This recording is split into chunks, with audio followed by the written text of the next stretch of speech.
So students हम इस question पे थे, तो इसको भी हमें कंटिन्यूटी चेक करनी है x इक्वल टू 2 पे। तो x इक्वल टू 2 पे हमें कंटिन्यूटी चेक करने के लिए तीन चीज़ें निकालनी पड़ेगी, लेफ्ट हैंड लिमिट और राइट हैंड लिमिट, वो भी 2 पे, और फंक्शन की वैल्यू 2 पे, और ये तीनों अगर इक्वल आते हैं तो फंक्शन हमारा कंटिन्यूस होगा। तो हम इसके अंदर में सबसे पहले जो है लेफ्ट हैंड लिमिट निकालेंगे। तो लेफ्ट हैंड लिमिट जो है उसको हम इस तरह से लिखेंगे, लिमिट x अप्रोचेस टू 2, और फिर उसके बाद में अगर आप डायरेक्टली चाहें तो डायरेक्टली भी फंक्शन लिख सकते हैं, क्योंकि लेफ्ट हैंड लिमिट का मतलब है कि जो वैल्यूज़ है वो 2 से छोटी है, 2 से लेस है। इस वजह से हम लेफ्ट हैंड लिमिट में हल्का सा माइनस लगाते हैं कि भाई 2 से लेस है। तो 2 से लेस के अंदर में ये वाला फंक्शन जो है वो अप्लाई होगा। तो ये वाला फंक्शन अप्लाई होगा तो x cube minus 3x minus 2 upon x square, ये जो भी इसका वैल्यू है वो रख देंगे। अगर बच्चों ये क्वेश्चन हमारा कॉम्पिटिटिव एग्जाम में आता है तो हम कई बार ना डायरेक्टली 2 रख के देखते हैं।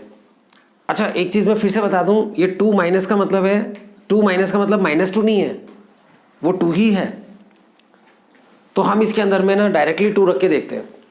अगर 2 रखने पर 0/0 नहीं आता है तो हम डायरेक्टली 2 ही रख देते हैं, और वो सही आंसर है और एकदम लीगल है।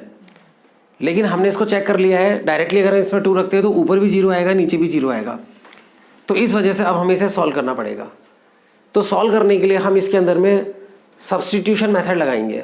तो सब्स्टिट्यूशन मेथड में क्या होता है, जैसा नाम से ही जाहिर है, हम x की कोई वैल्यू सब्स्टिट्यूट करते हैं। तो इस वाले के अंदर हम ये लेट कर लेंगे कि x जो है वो 2 माइनस एच है। 2 माइनस एच क्यों मानेंगे, लेफ्ट हैंड लिमिट में बच्चों माइनस ही लेते हैं।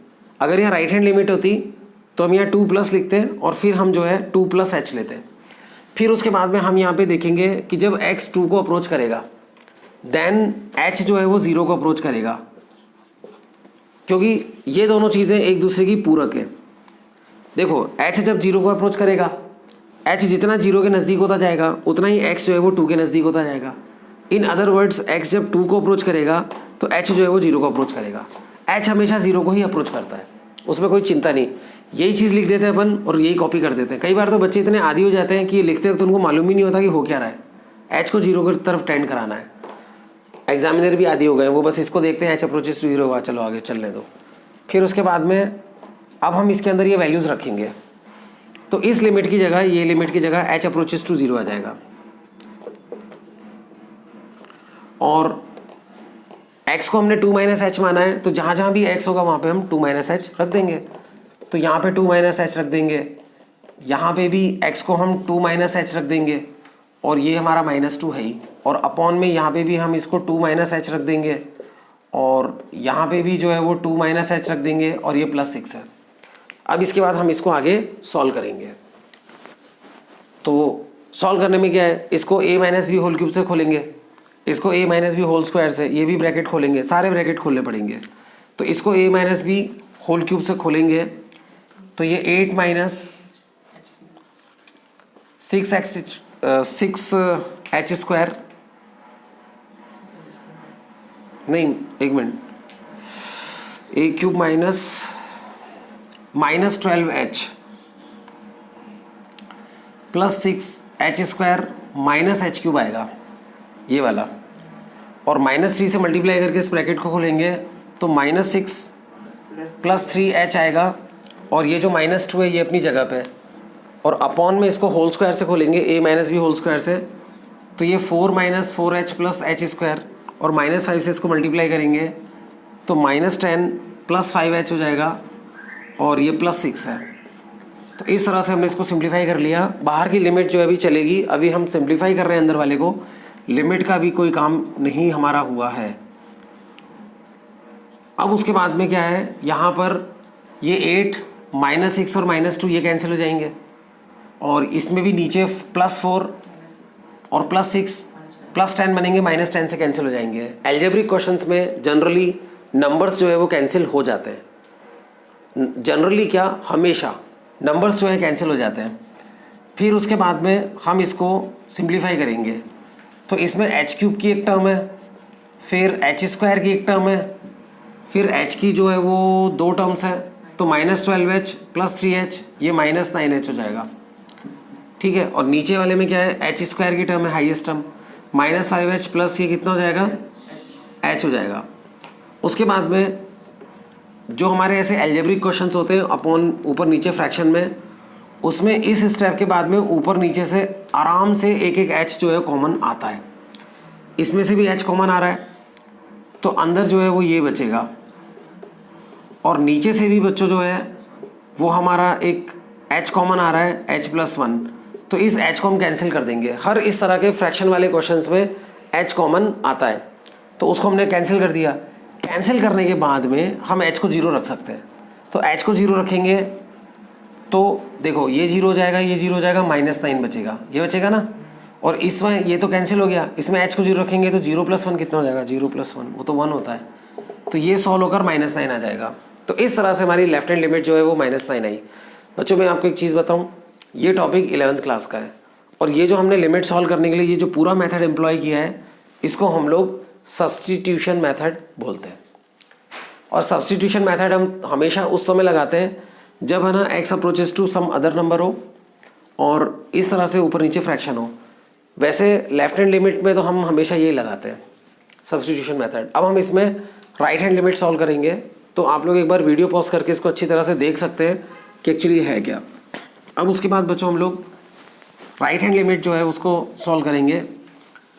तो राइट हैंड लिमिट जो है उसको बच्चों हम लोग कैसे सॉल्व करेंगे, राइट हैंड लिमिट के लिए हम इसमें लिमिट x अप्रोचेस टू 2+ लिखेंगे और 2 से ग्रेटर है ये 2+, तो यहाँ पे पहले हमने लिखा हुआ था, क्वेश्चन में लिखा हुआ था कि 2 से ग्रेटर में ये वाला यूज़ करेंगे। यहाँ लिखा था ना ऐसे f(x > 2), तो ये वाला फंक्शन यूज़ करेंगे, तो ये वाला फंक्शन हम लोग यहाँ पे लिख लेंगे। अब यहाँ पर एक बहुत ही मज़ेदार सिचुएशन आई है, अगर हम ऐसे ही चेक करके देखें कि डायरेक्टली अगर इसमें 2 रखें तो 0.0 की स्थिति नहीं बन रही है, तो आप डायरेक्टली 2 रख सकते हैं।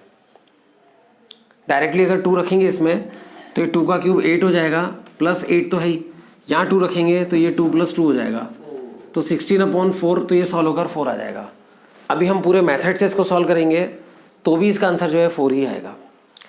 हम सॉल्व किन को करते हैं, जिनमें डायरेक्ट वैल्यू रखने पर 0.0 आता है, ये तो उनमें से नहीं है, तो इसमें हम डायरेक्टली वैल्यू रख सकते हैं, एकदम लीगल है। पर एक आपको सिखाने के लिए चलो मैं इसके अंदर राइट हैंड लिमिट आपको रख के बताता हूँ। तो राइट हैंड लिमिट रखने के लिए हम इसमें क्या करेंगे, x को मानेंगे 2 + h, और एज x जो है वो 2 को अप्रोच करेगा देन h जो है वो 0 को अप्रोच करेगा। h हमेशा 0 को ही अप्रोच करता है, तो ये वैल्यूज जब हम इसमें रखेंगे तो हमारी ये जो राइट हैंड लिमिट है ये बन जाएगी लिमिट h टेंड्स टू 0, और x की जगह 2 + h रख देंगे, तो यहाँ 2 + h उसका क्यूब है +8 अपॉन नीचे भी 2 + h रख देंगे इस x को। और फिर उसके बाद में हम जो है इसको सॉल्व करेंगे, तो लिमिट को लिम भी लिख सकते हो आप लोग। इसका होल क्यूब खोलेंगे तो 8 + 12h + 6h² + h³ +8 और अपॉन में जो है 4 + h आ जाएगा। ठीक है, सिंप्लीफाइड का सिंप्लीफाइड ही ये है, एक ही सिंप्लीफिकेशन होगा कि 8 + 8 16 हो जाएगा। ठीक है, अब यहाँ कई बच्चे कहेंगे सर आपने तो कहा था नंबर कट जाते हैं, नंबर इसमें तो कट नहीं रहे, वो एक्चुअली 0.0 वाले में कट जाते हैं।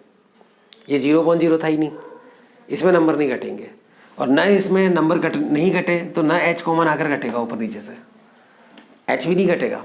तो अब हम क्या करेंगे, डायरेक्टली h को 0 रख देंगे। तो डायरेक्टली h को अगर हम 0 रख देंगे तो ये 8 + 0 + 0 + 0 + 8 बचेगा और अपॉन में 4 बचेगा, तो 16/4, तो ये 4 आ जाएगा। अब आप इंटेलिजेंट तो हुई, आप खुद सोचो क्या कर लिया हमने, होल क्यूब खोल के h को 0 ही तो रखा, इसमें h 0 रखना और इसमें h 0 रखना एक ही बात है, और इसमें h 0 रखने का मतलब है x को 2 ही रखना। तो डायरेक्टली हम इसमें जो 2 रख रहे थे वो लीगल था। मैं फिर से एक बार बता देता हूँ, डायरेक्टली हम वैल्यू कब रखते हैं, जब डायरेक्टली वैल्यू रखने पर 0/0 नहीं आता है तब। लेफ्ट हैंड लिमिट में तो मैंने ये सब बातें नहीं बोली थी, क्योंकि उसमें डायरेक्टली 2 रखोगे तो 0.0 था, उसको हमने सॉल्व किया था, उसके अंदर नंबर भी कटे थे ऊपर नीचे से, फिर h कॉमन आकर कटा था, फिर हमने वैल्यू रखी थी, तो वो डिफरेंट सिचुएशन थी। तो इस तरह से हमने इसकी राइट हैंड लिमिट निकाली। राइट हैंड लिमिट हमारी 4 आ रही है। लेफ्ट हैंड लिमिट क्या आई थी, लेफ्ट हैंड लिमिट -9 आई थी, तो यही मामला साफ हो गया। लेफ्ट हैंड लिमिट और राइट हैंड लिमिट इक्वल ही नहीं आ रही है, तो नहीं इक्वल आ रही है तो हम लिख देंगे वहाँ पे, because LHL is not equal to RHL, so this function is not continuous. अब कई बोलेंगे कि ये नहीं निकालना पड़ेगा, अरे जब यही मामला बेकार हो गया तो फिर आगे देखने की ज़रूरत ही नहीं है। लेकिन फिर भी कोई बच्चा बोलेगा नहीं सर बता दो कैसे निकालेंगे। तो फंक्शन की 2 पे वैल्यू निकालनी है, तो फंक्शन जो है उसमें 2 रखना पड़ेगा। अब 2 किस में रखेंगे, ऊपर वाले में रखेंगे नीचे वाले में? नीचे वाले में, क्योंकि इक्वल का निशान इसमें। कई बच्चे फिर बोलते हैं कि सर मान लो जैसे यहाँ पे लिखा हुआ था ना x लेस देन, उस पर भी अगर इक्वल होता तो? ऐसा होगा ही नहीं, इक्वल का निशान दोनों में से किसी एक पे ही होगा। अगर दोनों पे होता है तो आपको क्वेश्चन अटैम्प्ट जरूर करना, उसमें बोनस मिलेगा फुल मार्क्स, ठीक है। तो इस तरह से बच्चों हम लोग लिमिट जो है सॉल्व करते हैं, ये कंटिन्यूटी को सॉल्व करते हैं, ठीक है।